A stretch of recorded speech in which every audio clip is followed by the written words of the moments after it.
देवीଙ୍କ नाँ दुर्गा काहेकि एही विषय रे संपूर्ण विवरणी जानिबा पई हेले आम भिडियोटी को स्किप न करी शेष पर्यंत देखंतु। जदि आपण आम चैनल रे नुआ अछंती तेबे आम चैनल को सब्सक्राइब करी ऑल नोटिफिकेशन ऊपर क्लिक करंतु एवं कमेंट रे जय मां दुर्गा अवश्य लिखंतु। दशहरा पर्व भारत रे सर्वजन विदित पर्व। तेणु दशहरा कहिले समस्ते आश्विन मास शुक्ल दशमी को ही बुझी थांते। शक्ति स्वरूपिणी मां दुर्गा केउठी से अष्टभुजा तो केउठी से कात्यायनी, से अभय वरदायिनी एवं आउ केउठी दुर्गति नाशिनी। दुर्गा पूजा आज घरे घरे परिचित। आउ समस्ते जानिछंती जे दुर्गा पूजा विश्व प्रसिद्ध। केवल ओडिशा रे नुहे सारा देश रे एक जातीय पर्व भाव रे शारदीय दुर्गा पूजा पालित होई आसुछि। कली जुग रे दुर्गा पूजा को अश्वमेध यज्ञर विकल्प रूपे ग्रहण करा जाई थाए।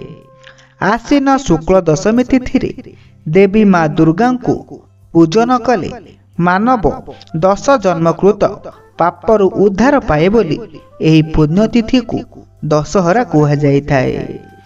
एहा व्यतीत एही तिथि रे मां दुर्गा को पूजा निष्ठार सह पालन कले 10 बाधा विघ्न दूर हेउथिबारु दुर्गा पूजार नाम दशहरा होई थाए।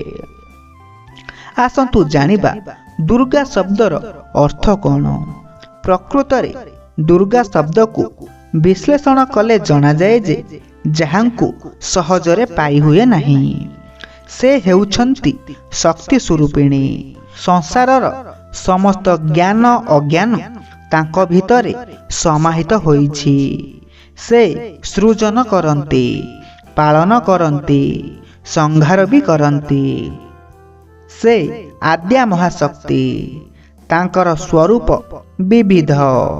सेहिपरि दुर्गा शब्दर अन्य एक अर्थ हेला दुर्गति नाशिनी, अर्थात जिए समस्त प्रकार विपदरु भक्तगण को उद्धार करिथांती। अधर्म, असत्य, अन्याय, अंधार उपरे धर्म, सत्य, न्याय और आलोकर विजय पाई मां को आराधना करा जाई थाए। जदियो से एक और अभिन्न तेबे शक्ति स्वरूपिणी मां दुर्गा लक्ष्मी, सरस्वती आदि विभिन्न रूप रे पूजा करा जाए। भक्ति और श्रद्धार सह एही पूजा करुथिबा व्यक्ति शक्ति और सामर्थ्य लाभ करिबा सहित तार समस्त मनस्कामना पूर्ण होई थाए। आशा करूछु आमर एही भिडियोटी आपण मानकु भल लागिथिबो। जदि आमर एही भिडियोटी आपण मानकु भल लागि थाए भिडियोटी को लाइक, शेयर, कमेंट करंतु। जदि आपण आम चैनल रे नुआ अछंती आम चैनल को सब्सक्राइब करी ऑल नोटिफिकेशन ऊपर क्लिक करंतु।